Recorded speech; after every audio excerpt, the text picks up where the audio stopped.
All right, good day, everybody. Steve Prziborowski here. Welcome to episode 24 of Reach for the Firefighter Badge. Episode 24 is going to be the first 10 items of what I believe are 50 character traits that a firefighter should possess. So because there's 50 character traits I think that any firefighter should possess, I'm going to break them up in 10. So this episode will talk about 1 through 10. They're all going to be alphabetical. Not one is not better than the other necessarily, but these are all character traits that you should possess. You're not perfect. I'm not perfect. I mean, we all have our strengths and our weaknesses, but these are terms that I hope are in your vocabulary because questions you're going to be asked during an oral interview or even the hiring process in general are going to focus a lot of times around you and your character traits. So let's get started.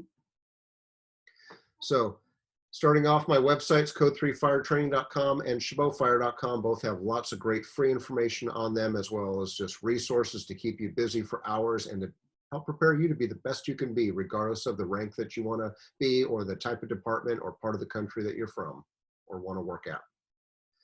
These webinars are based on 2 of the 3 books I've had published, The Future Firefighter's Preparation Guide, as well as Reach for the Firefighter Badge, both of which are available off of my websites previously mentioned.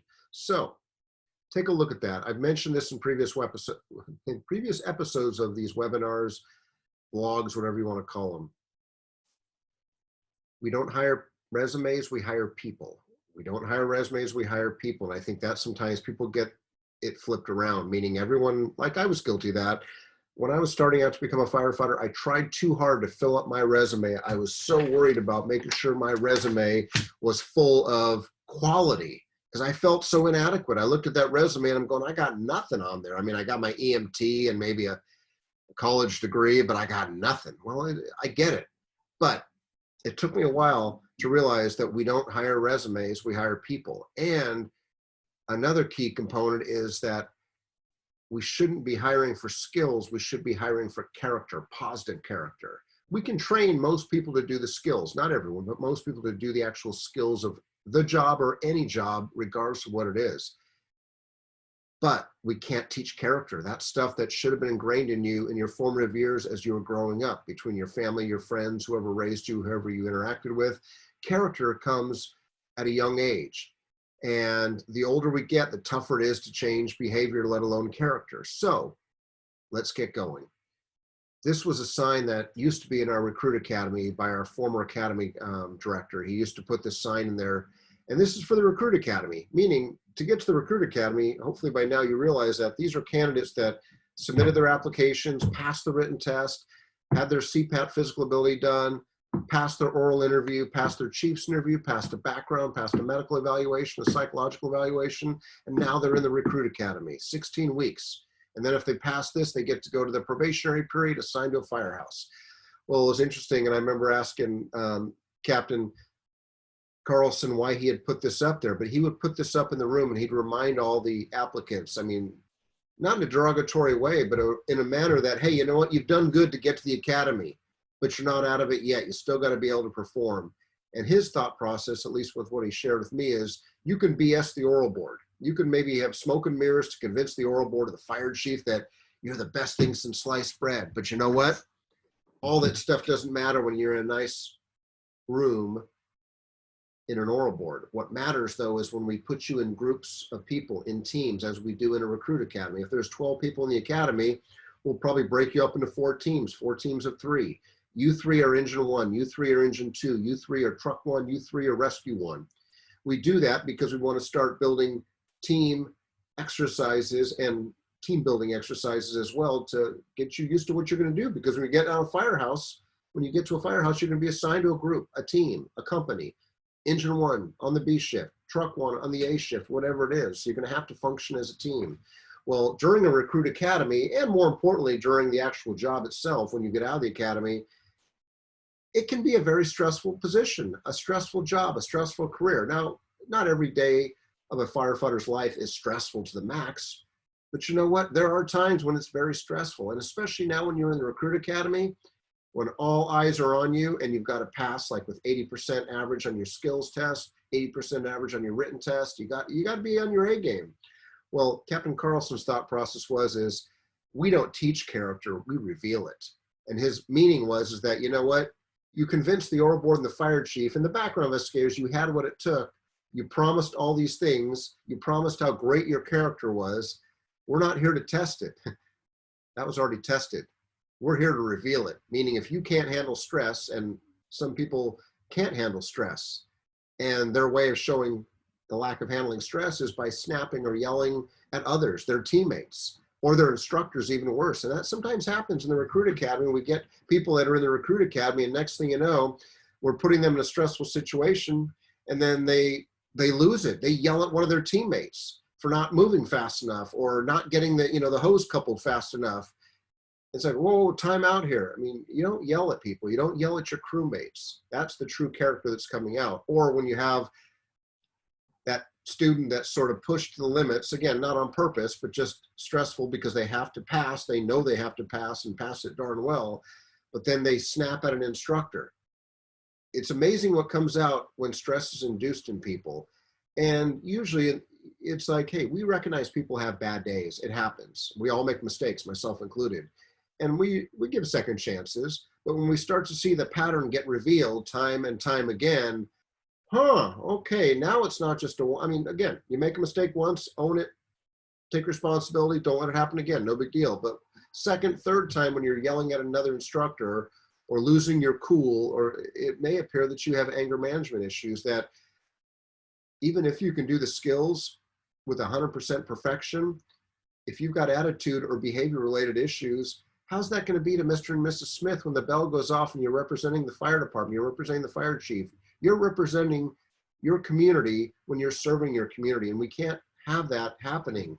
When that bell goes off, or when someone knocks the door, in the best of times, the worst of times, we need our team members and our crew members to be on their A game. And that's serving with compassion, serving as a civil servant, doing what they can to the best of their abilities to take care of our customers, take care of those in our community. So, you know what? You can promise the world in an oral board and everything else, but when the bell goes off and you're put under stress, that's the true character that comes out. And hopefully it's the same person as what you promised. But let's talk about the first 10 character traits that I think any firefighter should possess. Number one, accountability, being accountable for your actions or your non-actions. But we live in a society today where a lot of people don't take accountability. A lot of people are quick to point fingers or blame others or make excuses. We don't have time for that. If you make if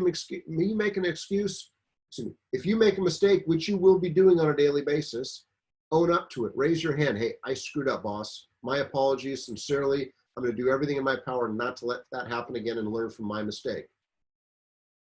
If I'm your boss, I got nothing. I mean, seriously, okay, no problem. Sounds good to me. You held yourself accountable. But when you make a mistake, or someone tells you made a mistake, and your first answer is to, no, that wasn't my fault. That was his fault, or he made me do that. Or the equipment's all screwed up. Hey, you know what? Own it. Take it. Take responsibility. That's leadership.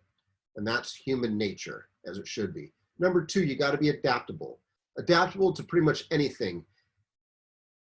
Our day can change at a moment's notice. If you look at things that go on for a professional such as a firefighter in the fire service, a lot of our time is mundane, typical things that we go to. Yeah, we respond to another EMS call, a chest pain, back pain, difficulty breathing, a traumatic injury from an accident. We respond to things, sometimes they're different, but we have to be able to go from 0 to 60 in a moment's notice. You can't have words coming out of your mouth, well, that's not my job, or that's not my job description, or no one trained me how to do that. You know what? We're the last resort for a lot of people. When someone's calling 911, it's their worst day ever. We need to be flexible and also adaptable to changing circumstances. Telling somebody, no, sorry, I don't do that, or I can't do that, is just not acceptable anymore. So be adaptable and be flexible. Roll with the times, they say. You've got to be an advocate. You've got to be an advocate for the customer, again, who's paying for us to be here and that we're privileged to serve. And even if you're not a paid firefighter, but a volunteer firefighter, they're still the taxpayer and they're still paying for the fire department to be there. They may not be paying for the wages and benefits because there are none if you're a volunteer, but they're paying for the fire engines in some capacity. They're paying for the firehouse. They're paying for the equipment. They're paying for the training. So That's why we are fortunate to be in this position. We are here to serve the public. So we have to be their advocate and look out for them in their time of need. We have to also know when to do the right thing for the right reason. And again, that can be very challenging because the right thing for the right reason may be different in different people's eyes, but we have to be that advocate, especially for the customer that we are there to serve and protect. We have to be aggressive when necessary, not aggressive stupidly, but aggressive in a I guess a smart, well thought out manner. Now, obviously in the emergency scene, when the stuff's hitting the fan, you got maybe a quick second to make a split second decision. And sometimes you choose right, sometimes you choose wrong. You don't always get a second chance or a mulligan on the fire ground. So, but we got to be aggressive. We got to realize why we're here. Aggressive in our training, aggressive in our education. You can't rely or expect your fire department to give you all the training and everything or all the education. I mean, I'm the training chief. Obviously, it's my fault or responsibility. My fault if people don't get trained. I wish we could train everybody on everything, but it's just almost impossible. We try our best, but you've got to recognize your own gaps in training. Maybe that means you have to attend classes on your own to get more proficient. Maybe your academy only gave you, say, 20 minutes of how to use this piece of equipment, well, or even 5 minutes, or they maybe just said, hey, read this. That's how you do this. You use this tool. It is what it is. If you're weak or deficient in a certain area, you got to take the time and energy to make yourself stronger in that. So don't just wait for somebody else to be your trainer or your educator. Again, being aggressive also means doing what we're fortunate to do. When that bell goes off for that structure fire, I mean, fires make up less than 5% of our calls in most departments. You know, for the most part, we have to assume there is somebody inside that burning building. We can't just get there and say, oh yeah, there's nobody inside. How do you know that? There's a reason there's a fire department. Again, there's a reason there's a fire department. We respond to fires. We respond to emergencies. We respond to make people's days better. If we showed up at every structure fire and just said, well, nope, it's a loss, body recovery, we're not going in. We want to not injure ourselves and we don't want to kill ourselves. Okay, well, then why do we have a fire department? Again, we train you how to be safe. We train you how to be aggressive. We train you how to do your job for the most part. We provide you the appropriate personal protective equipment to be as safe as you can be. Now, I know there's always exceptions to the rule, but we try our best to train you and provide you the safety gear. And that means we have to go into hazardous environments. I mean, because when something's on fire, most people are running out. We're the only ones that are going, hey, we'll run in because we have the gear, we have the training and so forth. But if we're not going to go inside burning buildings or even risk our lives when we need to risk our lives to help save other lives, why have a fire department? So again, there's a balance. Aggressiveness is a good thing as long as it's not stupidly aggressive, if that makes sense. Other characteristics, number 5, caring. Caring of our customers, caring of our coworkers, just a good human being that cares for others, their well-being, without judging, without questioning, making fun of. We're not better than the customers. We're not better than our coworkers. We're here at an equal playing field to serve them in their time of need. Commitment to lifelong learning, commitment to your community, your fire department, your fire service. Now, I know some would argue that why is the community before the fire department and before the fire service? Well, as I mentioned earlier, the community is one that usually pays for us to be there. They are the one that chooses to have a fire department. As far as I know, nothing requires the city to have a fire department. They have a fire department typically because they want to provide for their citizens or their residents or anyone that happens to visit their city. Public safety, police and fire are usually one of those things that are, well, it's the right thing to do. Well, again, given that, we are there to serve the community. So we have to have that commitment to our community, number 1. And then obviously our own fire department and then the fire services in general nationwide. We have to have common sense. Well, as we know by now, common sense isn't as common as we think it is. If you've ever heard the comedian Bill Engvall always has a funny bit that he does. Here's your sign, meaning, he's making fun of people that basically don't use common sense. You know, it's like, he's like, well, there's a sign in front of here that, I'm trying to think of a good example. Okay. If you ever go back to Florida, for example, besides being very hot and humid, Florida has alligators. Well, there's also places called, there was one place out there when I was out there a couple months ago, Gatorland. There's a lot of them, I guess, different companies that I guess house alligators, and you can go, I guess, meet and greet the alligators. Not for me because I don't do gators, but these places obviously get people to show up, especially I guess tourists that want to see alligators in their natural habitat. Well, I can only sense that if I went there, there's probably many signs that are right there by the alligators. The signs probably say, don't touch the alligator, don't feed the alligator, don't get near the alligator, don't agitate the alligator. And we probably know why those signs are there, probably because there's always that one person that, oh, let me feed the or let me get a picture of the alligator, and then they get bit or eaten by the alligator. And then of course they sue, they get money, and the attorneys say, well, there was no sign that said they shouldn't be photographing or getting close to the alligators. And they're sort of Bill Engvall's thing, well, here's your sign. You know, even if there is a sign, we shouldn't have to put signs up. But again, common sense is not as common. But do your best to have common sense, because again, if we don't have common sense, who does? We need to be that voice of reason sometimes, because again, people are calling us or asking for assistance in their time of need. They're not able to think effectively because of the stress that's induced in their life. Their house is on fire, family or family member or friend is having a medical emergency. They're having a bad day. It's our job to come in there to try to solve their problems. Now, another thing that sort of goes with caring is compassion. Compassion for our customers ultimately, but also for our coworkers. You know, giving people the benefit of the doubt, not judging, not being there to make fun of, talk down to, or anything. We are there to be compassionate. That's what we're supposed to be as civil servants and public governmental employees. Number 9, customer service oriented. We are there. Everything we should be doing is for the customer, for the right reason, because without the customers, there is no need for us. You know, it's like if we don't go into structure fires, there's no need for a fire department. If we respond to the medical call and say, well, I know I'm an EMT, but you know what? It's your time to die.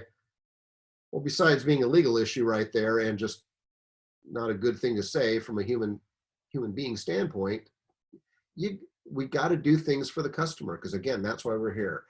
Now there are exceptions. Now you pull up to a burning building and there's fire coming out of every orifice. Okay, there are burning buildings that have fire out of every orifice, and you happen to pull up and the person out front says, yeah, that's my house, and you know, my family's already out. The fire just boom, blew up very quickly. And when you're looking at fire out of every orifice, you're realizing there is no way in heck that anybody is still alive in here. And then of course you validate that with the people outside going, yep, no, it's just my husband, myself, my 2 kids. We all got out safely along with our dog and our cat. You know, if you can at least maybe save the house as best as possible, please do, you know. Well, okay, well, maybe we don't go inside every structure fire because of the conditions. I get that. But again, there's a lot of times where that's what we're here for, is to provide for the customer, risk our lives for the customer when appropriate and when reasonable. And then the last character trait I want to discuss in this episode is dedication. Dedication, again, community, your fire department, your fire service, your fellow human beings. So a lot of these words are very similar in how they relate and how they sort of tie into things. But again, these are words that should not be foreign to you. They should be in your vocabulary in some form or fashion. So really, you should be able to discuss each of these positive characteristic traits, discuss them, but also not just discuss these, but discuss yours. Not every one of these may be in your wheelhouse, so to speak. I mean, some of these you may be stronger than in others, but again, these are all things that all of us, regardless of our line of work, should be capable of. You should be able to back up your talk with examples from your experience. Don't just tell me that you're compassionate. Provide an example, support it, and then obviously tie it into that position you aspire to. Is it critical that firefighters, for example, are compassionate, caring, you know, dedicated? Yeah, all the above. Again, we all do things differently, some better than others, but all of these things are critical. And the more you can be prepared to talk about your personal positive characteristics when asked during an interview, the better off you're going to be. So as always, thank you very much for the gift of your time. As we close this episode out, my contact information, my social media footprint, I'm hoping you're finding some value to the information being shared. Ultimately, I'm trying to help you be the best you can be, not just for the test, but ultimately for the position you aspire to. So until next time, stay safe, take care, and be well, everybody.